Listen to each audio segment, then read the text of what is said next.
Okey, tak apalah. So saya record saja, insya-Allah nanti dibuka YouTube. Okey, bismillahirrahmanirrahim. Assalamualaikum warahmatullahi wabarakatuh. Numairah. Okey, kita sambung balik sebenarnya. Semalam kita punya berkenaan dengan bulan Ramadan, bulan kemuliaan, bulan keberkatan, bulan pengampunan dosa. Betul tak semalam? Jadi bulan Ramadan ni bulan mulia. Bulan mulia, bulan berkat dan bulan pengampunan dosa. Sesungguhnya beruntung kita yang berada di dalam bulan Ramadan kerana dengan sebab puasa, kita diampunkan dosa. Dengan sebab puasa kita diampunkan dosa. Sebab hadis Nabi SAW, sembahyang antara sembahyang dengan sembahyang, Jumaat dengan Jumaat, Ramadan dengan Ramadan adalah pengampunan dosa. Jadi begitulah juga dengan Ramadan, antara Ramadan dengan Ramadan adalah pengampunan dosa. Cuma yang kita kena faham, dosa apa? Dosa-dosa kecil, bukan dosa-dosa besar, ya. Jadi kita jangan rasa terlalu selesa dengan datangnya bulan Ramadan. Bermaksud Allah telah pun mengampunkan seluruh dosa-dosa kita tanpa kita sendiri memenuhi syarat-syarat untuk diampunkan dosa. Okey, jadi maknanya pengampunan dosa tadi tu kita kena tengok. Kalau kita tanpa bertaubat sebenarnya, yang kata Allah ampun dosa-dosa kecil tadi tak taubat pun Allah ampun dosa. Tapi hanya dosa-dosa kecil, bukan dosa-dosa besar. Dosa-dosa besar memang wajib bertaubat. Jadi kita nak buat sambungan yang semalam, macam mana cara nak bertaubat. Macam mana cara nak bertaubat? Bertaubat ni ada syarat dia, betul kan? Dan ada rukun dia. Jadi antara syarat, bukan syarat yang utama untuk bertaubat adalah ilmu. Dulu kita pernah pegang kitab Minhajul Abidin. Ingat dulu kita ngaji. Aqabah yang pertama adalah ilmu. Lepas tu yang kedua baru taubat. Jadi maknanya nak masuk dalam ruang lingkup taubat wajib ada ilmu. Kalau kita tak bermulanya ilmu, maknanya belum lagi bermula taubat. Ada setengah orang dia rasa dia nak kembali kepada Allah. Dia mengadu dekat kita, dia kata kau ni dulu banyak dosa. Kita pernah dengar juga orang duk sembang dengan kita kan, banyak buat dosa, tak tutup aurat, tak sembahyang, tak apa. Dia dah main tua-tua, dia rasa macam nak taubat lah, dia kata. Dia tanya kita macam mana cara nak bertaubat, sebab kita ni rajin main masjid surau. Jadi kita ni bolehlah tolong bantu dia. Dia kata tolong bantu Ustaz, kau macam mana kau nak kembali kepada Allah. Taubat tu artinya kembali. Taubat tu artinya kembali. Jadi kita ni pula kena juga bijak. Jangan pula kita kata kena dah bangun malam, menangis, teringat kesalahan-kesalahan lalu. Kak banyakkan sembahyang sunat, taubat. Kak kena banyakkan beristighfar. Kita pesan kat dia. Lepas tu saya tak payah nak pergi masjid tu, sebab mungkin dia rasa dia malu, kak rasa malu, orang kenal saya, saya ni satu kampus, satu taman, orang kenal saya. Jadi saya nak pergi masjid, saya malu. Jadi cukup tak dengan saya cara-cara dengan saya sembahyang sunat taubat, sembahyang istighfar banyak-banyak beribu-ribu kali, bangun malam menyesal. Dia kata tak, kita pula bagi nasihat, boleh dah tahu tu kira bertaubat dah. Kita kata kita tak erti ni pun nak bagi jawapan juga. Bolehlah tu kira bertaubat dah. Sebab lah ni bukan gaduh nak main masjid, duduk dalam online pun boleh ngaji. Lagu tu. Duduk dalam online pun boleh mengaji, tak gaduh nak main masjid dalam ni. Lepas tu kita kata, tengok kadang-kadang orang yang duduk di online tu mengaji lebih daripada hak duduk dalam masjid ni. Tak duduk dalam masjid tu tengah pekiak ke mana halau, tak tahu. Dia online tu siap menulis, siap apa semua. Dia jenis-jenis orang juga. Bukan kata hak main di masjid ni konfo-konfo mengaji. Kadang-kadang teringat gulai anak ni dapat gulai apa tahu. Ke kurma ke gulai ke. Hak dulu online tu dia dapat online tu dia menulis. Silap buku nota dia tu lagi penuh pada buku nota kita. Jadi macam ni lah kak tak payah pergi masjid lah. Kak duduk dia online pun tak apa dah. Jadi kak kena bangkit malam nangis, zikirlah, istighfar, astaghfirullah, astaghfirullah. Tapi bulan Ramadan ni, jangan lena kalau tak solat sunat tau. Taubat, pesan kita ni kemah dekat orang ni. Maknanya salah. Jadi kita kena pesan pada dia. Kau kena mula mengaji ilmu fardu ain. Kalau kau tak start ilmu fardu ain, kau tak mengaji ilmu fardu ain, kau tak nama lagi bertaubat. Jadi kat duduk rumah pun tak apa, tapi kau kena mengaji ilmu fardu ain. Cari pengajian yang betul-betul kau istiqamah dengan pengajian ilmu fardu ain. Sebab apa? Kalau kita tengok ilmu fardu ain, yang pertamanya akidah. Kalau kita tak mengaji ilmu akidah, maknanya kita jahil dalam ilmu akidah. Jahil ilmu akidah, dosa, ilmu tentang pegangan sebesar-besar dosa kepada Allah. Jadi macam mana dia nak taubat kalau dia masih mengekali hidup? Terus saya ingat semalam ada orang tanya soalan. Ustazah, dia dah bertaubat dah, tapi dia masih lagi buat kerja menganiaya orang.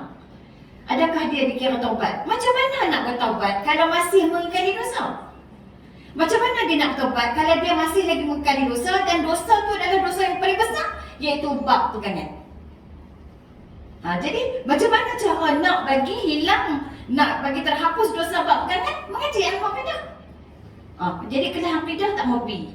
Tak seronok, tak mau pi. Jadi pilih-pilih, ada hari-hari nak pi, ada hari-hari tak pi. Kalau macam ni masih lagi dia mengekali dosa. Dia tak boleh ada excuse ataupun alasan untuk dia tidak hadir dalam pengajian ilmu akidah. Tak boleh. Hak tu paling besar dosa tu, lagi besar dosa daripada meninggalkan sembahyang. Sebab dia akidah, bab pegangan. Yang kedua, dia kena mengaji ilmu fiqh. Sebab antaranya yang ilmu fiqh paling tinggi sekali adalah bab solat. Macam mana dia boleh bertaubat sedangkan dia sendiri tak tahu macam mana sembahyang dia. Dia kata, tapi kau sembahyang dah lah ni. Kau start dah sembahyang dulu memang tak pernah sembahyang. Tapi lah sembahyang, kau sembahyang macam mana? Takkan tak boleh sembahyang, dia kata. Takbiratul ihram, baca Fatihah, rukuk, i'tidal, sujud, reti. Had tu reti budak aja umur 7 tahun. Budak umur aja 1, je 2. Pernah pergi duduk mengaji tak? Apa dia tu solat? Apa syarat solat? Syarat wuduk, syarat taharah, rukun-rukun wuduk, jenis-jenis ayam. Haid nifas pun tak ngaji. Lagu mana cara yang dia kata dia boleh mengaji tu? Haid nifas. Tu pun tadi ada soalan daripada anak murid Ustazah juga lah. Ustazah saya tahu Ustazah sibuk, memang dah terdesak sangat dah tu. Bila kita nak jawapan, kita tak terpaksa nak kena kacau Ustazah juga lah. Tapi memang dia ikut kelas kafah kita juga. Cuma dia duduk mengaji tajwid dengan Ustazah. Tapi tak pernah ikut fardu ain lah. Tak pernah masuk pun bagi solat saya apa semua. Cuma dia tanya, saya minta jawapan ringkas daripada Ustazah. Nak ringkas macam mana kalau tanya soalan haid? Tapi kita tolong jugalah. Dia kata, saya dalam 15 hari haid, dia kata. Dalam 15 hari, bukan 15 hari. Berhenti dah hari tu, lepas 2 hari, main balik coklat-coklat. Jadi soalan kita pun, jawapan kita pun ringkas lah. Sebenarnya benda tu nak kena periksa lagi tu, nak kena halusi lagi. Tu saya kata, okey, kalau nak ikutkan, kalau dalam 15 memang haid lagi. Tapi cek dah hari tu ni yang kata happy tu, cek kapas ke tak? Betul dia kata, kena cek kapas nak. Maknanya dia memang banyak tak tahu. Jadi kalau ada yang tanya soalan tadi yang mendengar, memang kena masuk, kena belajar. Pergilah cari kelas, tak mesti dengan Ustazah. Kelas fardu ain, fiqh, bab sembahyang, bab taharah, haid nifas wajib. Tu jawapan senang, nanti tu saya kata simple. Saya kata kena masukkan kapas dan juga cek tengok warna apa dekat kapas. Kalau kapas tu ada coklat-coklat, mana masih lagi haid. Tu pun nak kena kira lagi, berapa hari. Kan senang jawapan tu. Okey, satu lagi ada dia kata, kau pun dah menopause dah, tak payah pergi mengaji lah nak bab haid ni kan. Okey, satu saya nak beritahu. Macam mana kita nak bertaubat kalau kita tak tahu kita buat salah? Tidak. Jadi bila kita mengaji haid, baru kita Allah, betul tak? Kita kata, Allah salah banyaknya Ustazah dulu, baru boleh bertaubat. Selagi dia tak belajar, dia jahil, dia tak rasa bersalah. Bertaubat artinya menyesal dan kembali kepada Allah setelah dia buat kesalahan. Macam mana dia nak tahu kesalahan kalau dia tak pergi belajar? Jadi banyak orang tua-tua yang dah menopause semua dia jawab macam tu. Tak payah pergi lah, dah menopause dah. Mana nak cari kesalahan tu? Sampai sudah dia tak tahu yang dia buat salah. belum lagi bertaubat. Belum lagi bertaubat. Siapa yang tak pergi mengaji lagi, pilah. Pilah mengaji. Kalau bab haid nifas ni tak mengaji lagi, kalau bab sembahyang pun tak selesai lagi, tak pernah mengaji bab sembahyang. Memang takkan tak tahu sembahyang kot. Hanya jawapan tu serupa apa nama? Khalaf bin apa nama apa tau? Ada satu sahabat nama Khalaf tu. Dia masuk masjid, kan ingat satu hadis tu. Dia masuk masjid, Nabi duduk dalam masjid. Lepas tu dia solat. Lepas tak tengok Nabi pun, dia pergi sembahyang dulu. Lepas tu dia masuk baru dia duduk tepi Nabi. Nabi kata, kamu pergi sembahyang sebab kamu belum lagi sembahyang. Nabi tak kata pun kamu ulang balik sembahyang kamu. Maknanya kalau ulang tu ada silap kan. Ni memang tak betul terus. Sebab tu Nabi kata, hang bangkit pergi sembahyang lain. Hang belum lagi sembahyang. Dia pun belik. Dia pun pergi sembahyang. Lepas tu maduk lagi pada dekat Nabi. Nabi kata, hang pergi sembahyang. Hang belum lagi sembahyang. Nabi tak kata pun, hang sembahyang tadi salah, mau ulang balik. Nabi tak kata. Dan kali ketiga pun, lagi sekali lepas dia sembahyang kali kedua, dia maduk tepi lagi Nabi. Nabi kata, hang pergi sembahyang sebab hang belum lagi sembahyang. Kali ketiga tu baru dia kata, ya Rasulullah, aku dah tak tahu dah cara macam mana yang dikatakan sembahyang. Sebab aku dah buat dah 3 kali. Dah 3 kali lah, dia ulang 3 kali, kali keempat tu lah. Dah ulang dah 3 kali, tapi masih lagi Nabi kata saya belum sembahyang. Baru Nabi ajar. Maknanya, dia sembahyang tak tadi? Dia sembahyang tak tadi? Boleh? Tak sembahyang. Sebab Nabi kata, pergi sembahyang, hang belum sembahyang. Dikira dia sembahyang ke tidak? Tak sembah. Begitulah keadaannya orang yang tak belajar fiqah dan dia dikira sebagai tidak sembahyang. Kalau kita tak pernah belajar sembahyang, mana dia yang taubat yang masih mengekali dosa meninggalkan sembahyang tapi nak bertaubat? Tak boleh. Apa yang paling penting sekali? Kena belajar dulu. Tak boleh kata, tak payahlah. Tambah taharah tu dia lebih penting daripada sembahyang sebab dia tu anak kunci sembahyang. Anak kunci sembahyang. Mana kita pernah belajar haid sampai seperinci, sampai berapa hari, berapa semua. Sampai kita kadang-kadang, katalah macam sahabat kita tadi, dia berhenti 2 hari dia sembahyang. Dia tak masuk kapas. Kalau dia masuk kapas, nyata mesti ada lagi dalam tu. Dia sembahyang dan puasa ketika haid. Apa hukum dia? Dosa besar. Takkan hidup kita boleh bertanya, dia tak kata syarat taubat utama tanya. Tanya. Mikrofon ni tanya. Dia lekor. Semua kita ambil jalan mudah sekarang, tak tahu tanya. Tanya.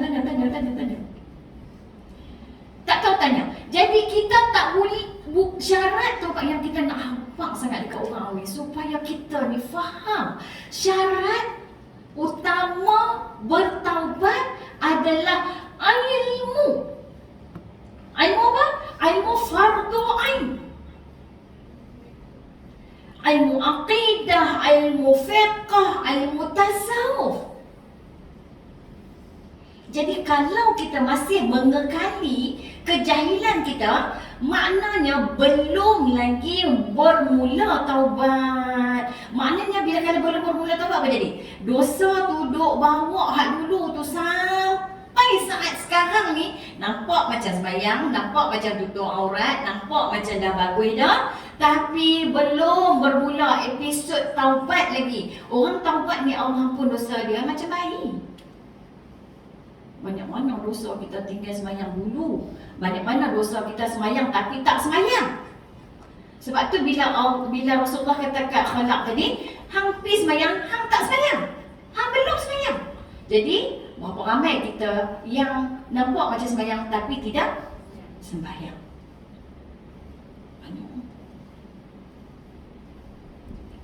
Ada pengajian kat mana pun tak kisah, pergi cari. Yang tu je. Haid nifas tu paling utama sebab kita ni jangan duk kata habis dah menopause tak mau kira. No, tak mau kira no. Hak yang duk sembahyang dalam haid bersama dengan suami ketika haid, meninggalkan sembahyang ketika suci, pegang Quran ketika suci. Bila nak tobat, bila tahu-tahu tu, Allahu Akbar, menyesal tu. Tobat tu. Tobat tu.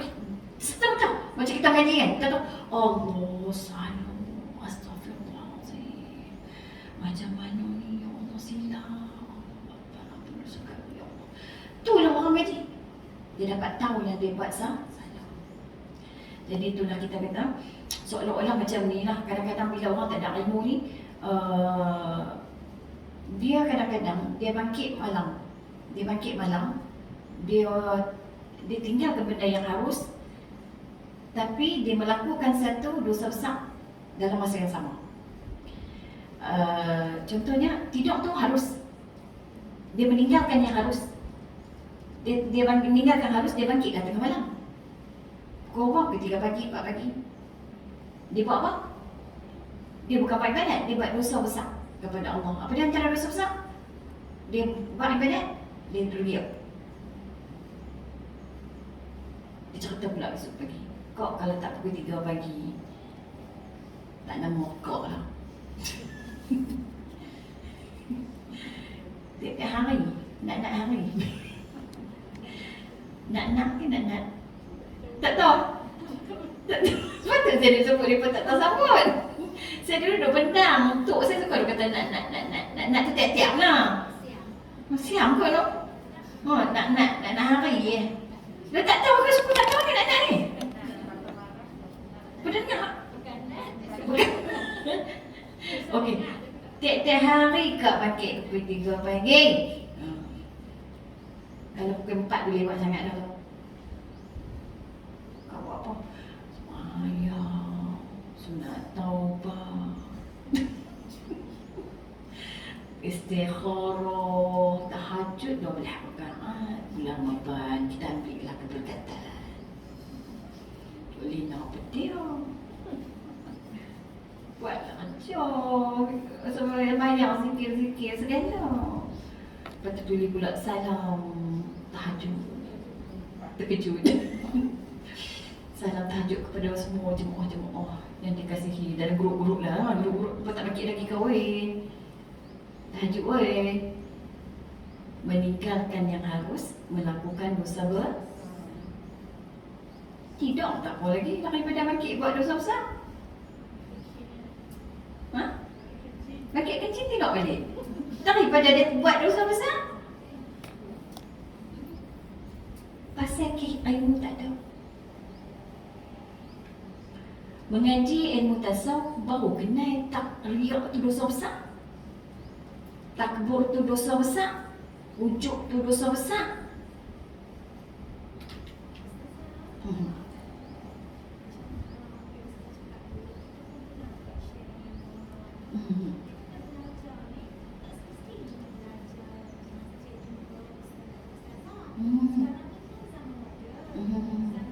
Online lah.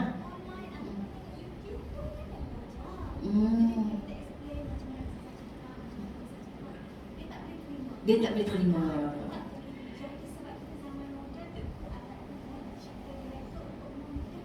Oh, okey. Ada juga golongan-golongan yang macam ni. Jadi dia kata, kita sekarang ni zaman moden. Kita sekarang ni dah banyak kemudahan. Jadi tak mestinya nak jumpa guru, nak duduk dalam majlis. Satunya, kalau kita nak online, itu sekiranya terpaksa. Kita ni duduk jauh dengan guru tu. Ni guru ada di kawasan kita, banyak guru. Masjid sana, masjid sini, masjid pondok sana sini. Kita ada guru, kita tak pergi cari guru. Yang pertamanya, dulu mana ada orang ngaji macam tu. Jadi maknanya yang fardu ain ni, kita cari guru lebih utama sebab guru satunya keberkatan dalam majlis ilmu tu. Masuk majlis ilmu, malaikat dah doa kat kita dah. Tak henti-henti malaikat doa kat kita, ampun dosa si fulan tu, ampun dosa si fulan tu, ampun dosa si fulan tu. Bagilah keberkatan kepada dia, bagi keberkatan kepada dia, redalah dia ya Allah. Ampun, terima taubat dia ya Allah. Tak dapat lah kan kalau duduk dalam online tu. Lepas tu, duduk rumah tepi tu betul online. Lepas tu abang kata, contoh, abang kata apa, zaman moden, tak payah main jalan dah. Sebab tu yang orang tak ada keberkatan tu, satu burung tak kenal dia, nama dia pun tak tahu. Hmm. Hmm. Ah. Ah. Daripada buah tu Allah tu Maha Pengasih. Okey, macam ni nah, sebenarnya wajib hampir majlis ilmu fardu ain tu untuk belajar dengan jelas. Itu yang memang kita kena faham kan tu. Cuma diberikan kelonggaran online tu dalam keadaan kita PKP sekarang. Lepas tu guru tu jauh tak boleh nak main. Yang tu boleh. Ni duduk tepi rumah, duduk kawasan kita tak mau pergi, memang rugi sangat-sangat lah yang tu. Memang rugi lah. Lepas tu kalau kita tengok YouTube, dia bukan boleh berkala. Kadang-kadang dia macam ni tengok online. Macam mana dia buat? Line habis tengah duduk mengaji. Jadi benda tu tak boleh jelas. Tak boleh jelas ya. Tapi bukan kita tak nafikan mengaji dalam online pun boleh, sah juga. Dengan syarat dia memang cari guru yang betul, dengan sentiasa istiqamah dengan pengajian guru tu. Boleh. Tapi tak boleh bagi alasan untuk tak langsung tak cari guru. Keberkatan dia memang rugi. Macam kita kata puasa tak sahur tu lah. Tak ada berkat. Okey. Lepas tu satu lagi, cerita qada tadi. Pasti pun Nabi tak kata kat dia, kali pertama dia main tu, hang sebanyak tadi salah. Sebab hang tak ada tengok Nina. Nabi tak kata apa. Pasal apa? Lepas tu dia main kali kedua pun Nabi tak kata. Sebab dia tak tanya.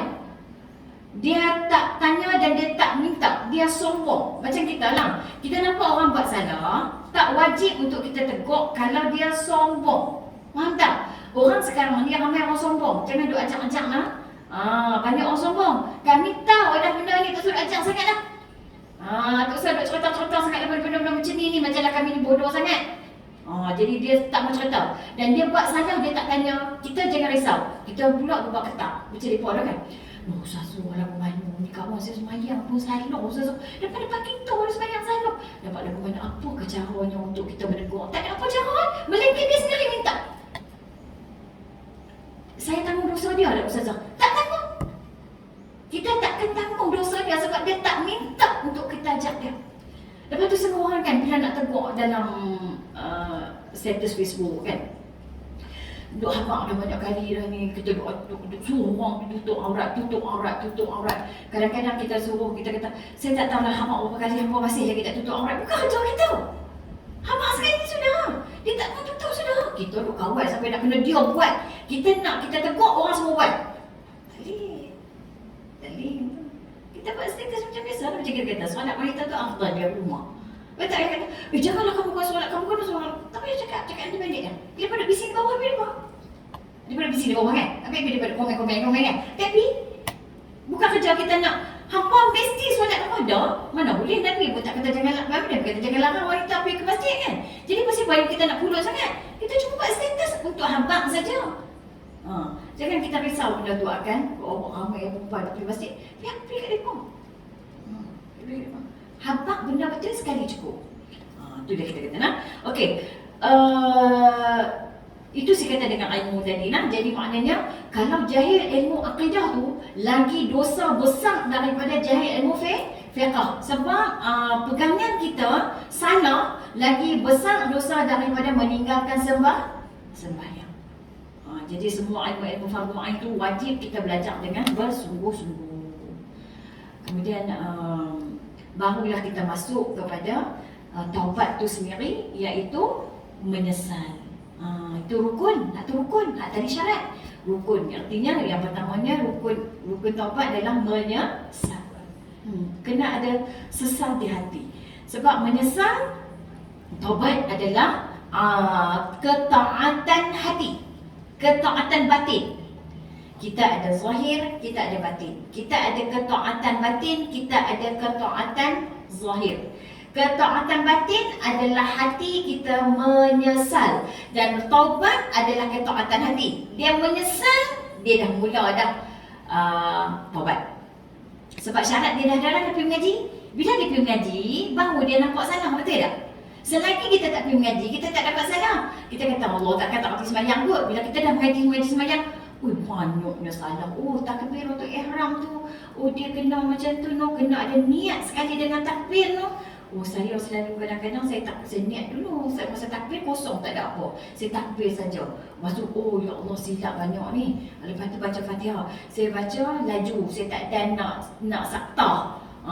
Jadi silap juga. Saya ingat kot amin tu masuk dalam Fatihah. Rupanya amin adalah sunat hai'ah. Fatihah ni sampai waladhdallin saja. Banyak tak tahu. Rupanya saya duk ingat amin tu Fatihah juga. Lepas selalunya bila saya baca waladhdallin, amin, saya sambung. Jadi rukun tu saya sambung dengan sunat hai'ah. Rupanya tak boleh. Rukun adalah rukun. Kena stop nafas dulu. Lin, amin. Baru ambil amin. Satu nafas untuk mengambil amin. Oh, sakta. Oh, silap dah selama ni. Jadi Allahu Akbar, banyak silap. Astagfirullahaladzim. Oh, kalau kita rokok ada tumakninah. Saya ingat kot rokok bangkit rokok kan. Oh, ya Allah, silap. Jadi maknanya bila dia mengaji, dia tahu salah, dia pun bertaubat. Dia menyesal. Bila dia menyesal, masuk dah ke taatan zahirnya. Ke taatan apa? Batin. Iaitu hati.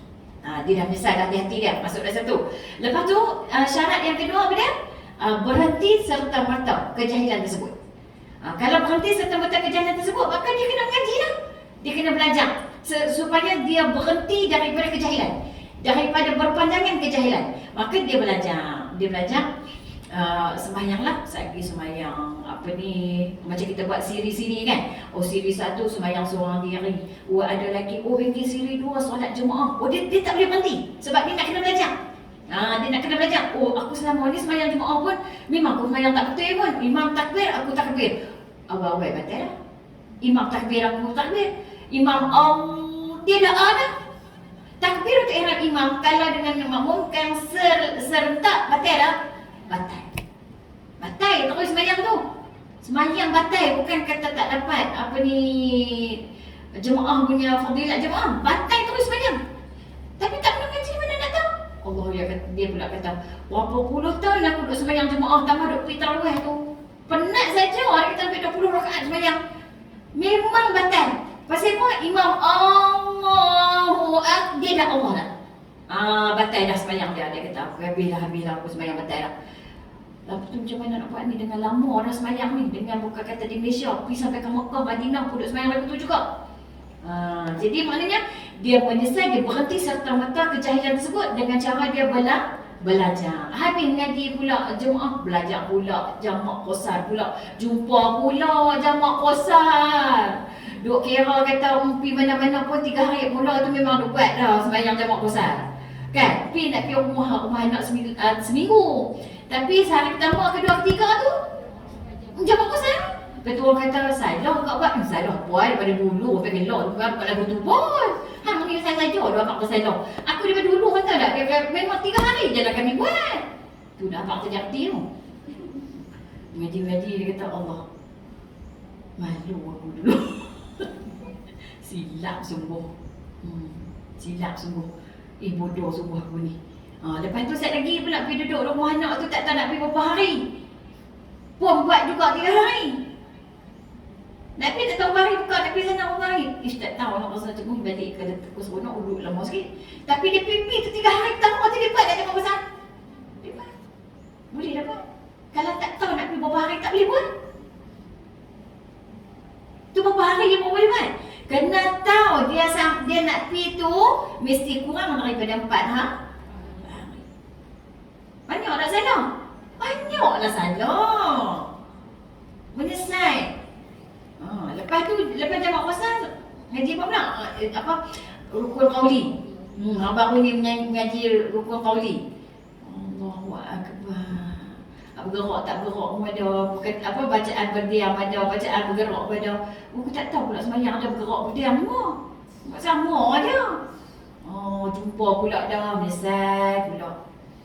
Berhenti serta-merta. Yang ketiga apa dia? Berazam tidak mahu mengulanginya lagi. Kalau kita dalam bab semayang ni maknanya dia mengaji bagi faham, sampai dia faham supaya dia tak ulang balik salah tu. Jaranglah orang belajar tapi dia belajar, dia tahu benda tu betul, dia dah buat salah. Dia nak buat salah. Tak ambil pi lah sampai 3 hari pun boleh buat dia belajar lah kan. Lepas tu dia kata, Allah amin dengan walau tulis sekali je lah, takbir pun sekali je lah. Sebab apa? Dia bilang, kita takkan jumpa ada orang yang tahu benda tu salah tapi nak buat juga. Melainkan dia memang tak belajar. Tapi satu lagi lah, tu 3 orang tu syarat dia tu. Rukun-rukun. Hak dengan manusia tambah satu lagi. Kena mengembalikan balik apa yang kita ambil dekat orang tu. Kita ambil apa? Apa barang-barang dia ke? Duit ringgit dia ke? Maruah dia ke? Kena minta maaf, minta halal. Fitnah dia ke? Tanpa yang menyihir orang pun ada. Kan? Menyihir orang. Tu macam mana dapat tu? Kenapa minta keampunan kepada waris? Tak dia buat sihir pun mati dah. Berapa ramai dah kita dengar kiki macam ni. Dia buat sihir sampai kuih kering, sampai tak ada apa. Hantar sihir ke angin ni. Sampai mati kawan tu. Jenuh nak kembali kepada Allah macam mana nanti. Itu dia syarat-syarat taubat. Jadi kita ambil peluang dalam bulan Ramadan. Pintu taubat terbuka seluas-luasnya. Pengampunan dosa setiap hari, setiap saat, setiap detik. Tapi dosa kecil pun bukan senang hapus. Tapi dalam bulan Ramadan setiap saat dosa kecil terhapus. Apatah lagi dosa-dosa besar. Inilah peluang yang paling kita kena ambil sungguh-sungguh dengan cara kita mengekali pengajian-pengajian ilmu fardhu ain. Di samping tu kita mengikutilah syarat-syarat tadi. Tak dinafikan solat sunat taubat tu adalah sunat diperbanyakkan. Tak dinafikan. Sunat kita perbanyakkan. Tapi bukan pergantungan untuk taubat. Apa lagi? Zikir Astaghfirullahaladzim. Kenapa disunatkan banyak? Kan kita duk baca kan, la ilaha illallah astaghfirullah as'aluka ridhaka wal jannah wa na'udzubika min sakhatika wan nar kan. Jadi makna memang kita kena banyak kan. Tapi itu adalah hukumnya sunat. Sunat. Banyak orang tak faham tentang taubat ni, dia duk nampak yang tu yang rukun je.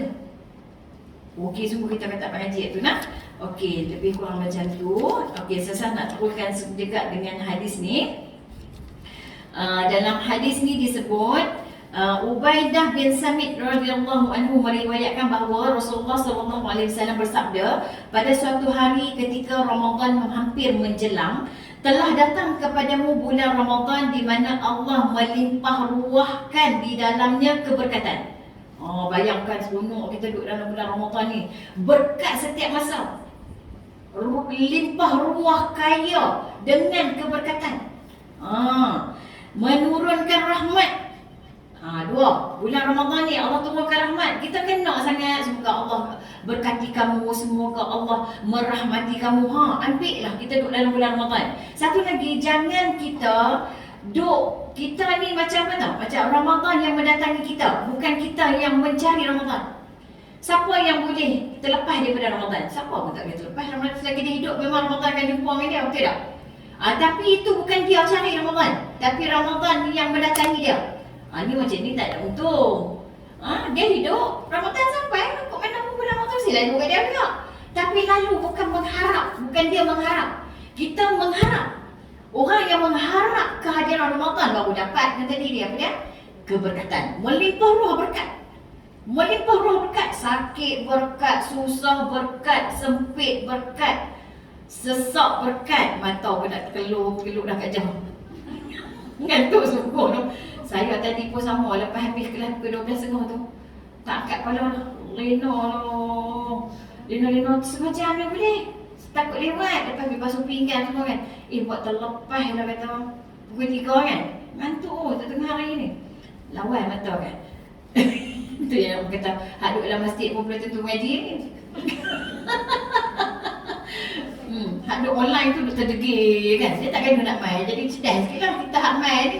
Orang kata letih lah. Letih. Jadi tak ada sebenarnya masalah nak main dan tak main tu dalam keadaan kita sekarang pandemik ni. Tapi janganlah bagi alasan kalau tak ada pandemik pun tak payah mengaji online je. Memang kita orang online, dia tak ada jadual tak online. Dia buka, saat-saat dia buka, esok dia buka, lusa tak buka. Pengajian tak habis. Okey, kemudian apa nama, macam mana tadi?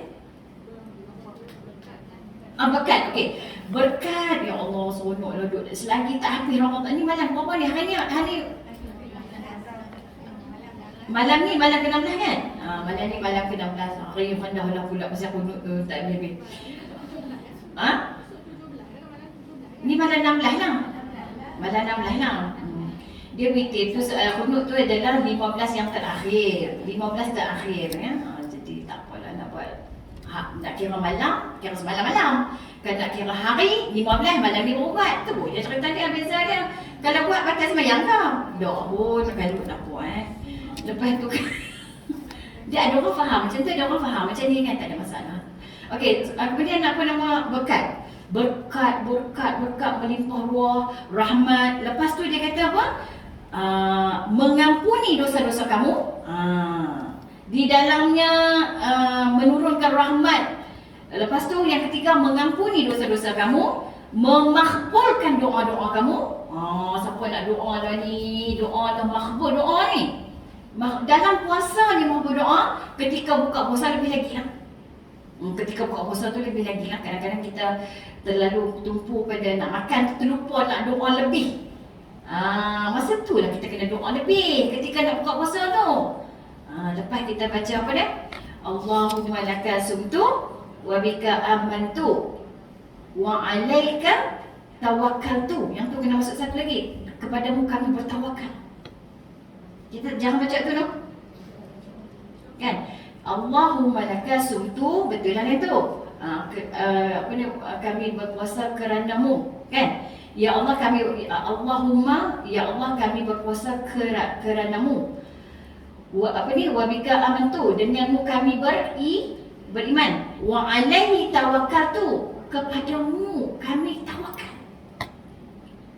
Wa ala rizqika aftaltu, dan kami berbuka dengan rezekimu lah. Jadi kita tawakal kepada Allah. Satu doa yang kita boleh baca doa-doa mana pun, tak ada masalah pun. Wa alaika tawakkaltu. Wa alaika tawakkaltu. Boleh sikit. Kan kalau ni orang sakit, penyakit, jadi kita tawakal kepada Allah. Kita main mengaji pun ada perasaan risau-risau, kita tawakal kepada Allah. Wa alaika tawakkaltu. Wa alaika tawakkaltu. Lepas tu wa ala rizqika aftartu. Kita boleh baca macam tu, ya Allah kepadamu, kerana-Mu dan kami berpuasa. Kepadamu kami beriman. Dan kepadamu kami bertawakal. Kita ada masalah macam-macam, tapi kami tawakal kepadamu ya Allah, dan kami berbuka dengan rezeki yang datang daripada kamu. Lepas tu kita masuklah apa yang kita punya doa yang kita berkehendak. Tapi baca doa makan dulu. Kan? Nak makan nasi, nak makan tu baca doa makan dulu.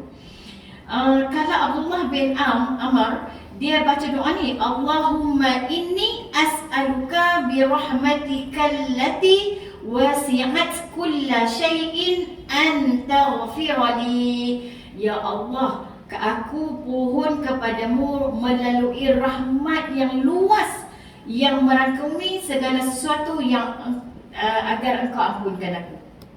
Dia minta ampun ketika dia buka puasa. Dia mohon rahmat yang luas agar Allah ampunkan dosaku. Kita banyak dosa. Dalam bulan Ramadan buka puasa, minta Allah ampun dosa kita. Okey, dan setengah-setengah kitab dia pula dia kata ya wasi'al fadli ighfirli, wahai dikau yang mempunyai kurniaan yang luas, ampunkanlah aku. Takut juga kita duk buka puasa ni tak masuk pula doa ampun ni. Duk kan? Duk minta doa rezeki. Ampun dosa tak minta. Jadi kena minta lah. Okey, insya-Allah. Jadi Nabi SAW kata apa? Telah datang bulan Ramadan, bulan yang penuh berkat, melimpah ruah berkat. Bulan yang penuh rahmat, bulan ampun dosa, bulan makbul doa. Seronok duduk dalam bulan Ramadan ni. Sahabat-sahabat kita sakit tak sihat, kita doakan mereka supaya mereka kuat, sihat kembali, supaya mereka tidak dibebankan dengan penyakit ni berpanjangan. Kita tak jadi mereka duk tanggung sakit tu. Ada yang setengah yang memang kritikal dengan penyakit-penyakit yang memang ada lah kan. Yang tu yang masalah tu tu. Saya tengok nama IG baru ni, mereka satu family semua kena quarantine dekat Mak Ips. Lepas tu anak dia seorang je meninggal tu. anak dia tu dia akan muda, mati, mak pak ayah dia semua duk kena ni. Dia seorang kritikal, tak pergi hospital, muda lagi. Dia kritikal, dia pun buat video call dengan mak ayah dia, mak dia kata ibu redha dengan kamu, mati. Muda lagi. Tapi dia pun tak ada tengok, dia pun duduk di sana. Kira seorang saja kritikal sampai ajar. Bukan mesti tua, hak tua sihat pula. Yang muda yang kritikal. Dia kata. Jadi memakbulkan doa-doa kamu, melihat di atas perlumbaan kamu untuk memperolehi kebaikan yang besar dan berbangga mengenaimu di hadapan para malaikat. Jadi maknanya bulan ni bulan melihat, Allah melihat perlumbaan kita untuk memperolehi kebaikan. Nak tengok banyak mana kita ada berlumba-lumba nak buat apa? Orang tu baca Quran, orang kita pun nak baca Quran, orang tu baca, orang tu sembahyang, kita nak sembahyang, berlumba. Jangan kita ada semangat. Dia pergi kat depa lah. Depa rajin, biar pergi kita terang-terang ni lah. Tak mau berlumba langsung. Dia suruh berlumba juga tapi tak suruh ria. Dia suruh berlumba. Maknanya tak boleh jadi ni rumah kat Mazni cerah pukul 3. Tu kata tak boleh kena bagi dia. Rupanya dia lupa tutup lampu. Lepas dia kecil dia lupa tutup lampu. Ada lena lagi. Tu kata tak boleh jadi ni, dia bagi awal ni. Kita nak kena bagi awal juga ni. Jadi berlumba lah, at least berlumba juga kan. Jadi kita mendengar ada orang duk bagi sedekah, Ustaz Ebit duk bagi sedekah, tak jadi ni Ustaz Ebit bagi sedekah, aku memang tak boleh bagi sebanyak Ustaz Ebit, tapi aku tak boleh bagi amount tu, tapi kekerapan tu kena bagi macam Ustaz Ebit bagi juga. Kan, jadi maknanya berlumba. Sebab memang bulan ni bulan berlumba buat kebaikan. Maka tunjuklah kepada Allah kebaikan daripada kamu. Sesungguhnya orang yang bernasib malang ialah dia yang dinafikan daripada rahmat Allah. Duduk dalam bulan Ramadan, tak ada rahmat. Memanglah malang sungguh. Kasih sayanglah rahmat tu. Berkat tu kebaikan. Di dalam hadis ini kita dapati betapa semangat perlumbaan ditunjukkan di kalangan orang-orang beriman. Orang beriman kena berlumba. Setiap daripada mereka cuba mengatasi satu sama lain. Kau ni pakai awal, kau ni nak pakai awal, kau ni buat kebaikan. Nampak kau ni sedekah, aku tak boleh, kau tu sedekah. Esok aku pun nak sedekah. Dia jamu nasi kat kawan-kawan dia. Esok aku pun nak jamu buat nasi kat kawan-kawan aku. Tak boleh lah dia seorang dapat, aku pun nak dapat juga. Macam kemarin kan Syidah buat nasi kan. Betul hari ni orang lain pun dapat ni. Mana nasi? Laksa. Kita kena berlumba. Tak larat beli. Order. Habis Ramadan habis lah. Jadi kita dia rajin beli, kita tak salah apa-apa. Tak berlumba langsung. Share pun tak apa, share kan. Dia order, share, kena berlumba. Hang RM10, aku RM10, boleh 5 orang. RM50. Seorang RM10, seorang RM20. Kena berlumba. Kalau tak berlumba habis lah kita. Tak boleh, tak ada lah lepas ni. Lepas tu dia kata apa? Setiap daripada mereka cuba mengatasi satu sama lain. Di rumah kami sendiri daku sangatlah gembira tak kala melihat kaum wanita saling berlumba-lumba antara satu sama lain. Setiap mereka cuba membaca ayat-ayat Al-Quran dan dengan sebanyak-banyaknya daripada yang lain. Itu zaman dulu ni lah. Ulama penulis buku ni kata apa? Orang perempuan ni duk berlumba baca Quran. Dan ni masjid-masjid berlumba juga orang berlumba tadarus. Kan? Hampa berapa kali dah khatam kamu. Okey, tak apa khatam pun nak berlumba pun satu semangat yang baik juga. Cuma kena belajar. Jadi dia kata walaupun mereka sibuk dengan kerja-kerja rumah, masih dapat membaca di antara 15 juzuk ke 20 juzuk setiap hari. Tu tengok. Pingsan kita nak lumba ni. Cetak tak kuat dah ni. Lumba main mengaji pun jadilah kan. Tak boleh kalah, aku kena main mengaji juga ni. Apa saja bentuk perlumbaan buat kebaikan. Ada orang boleh lumba cara ni, ada orang boleh lumba cara ni. Kalau rasa nak tidur kata tak boleh ni pun mengaji, kita pun nak kena main. Jadi tak boleh. Nampak kami dah main, kita kena main tak?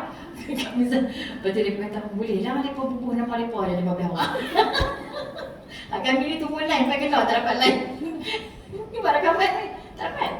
Berkelik habis. Ni buat rakaman ni saya bisa sabur dalam grup lah.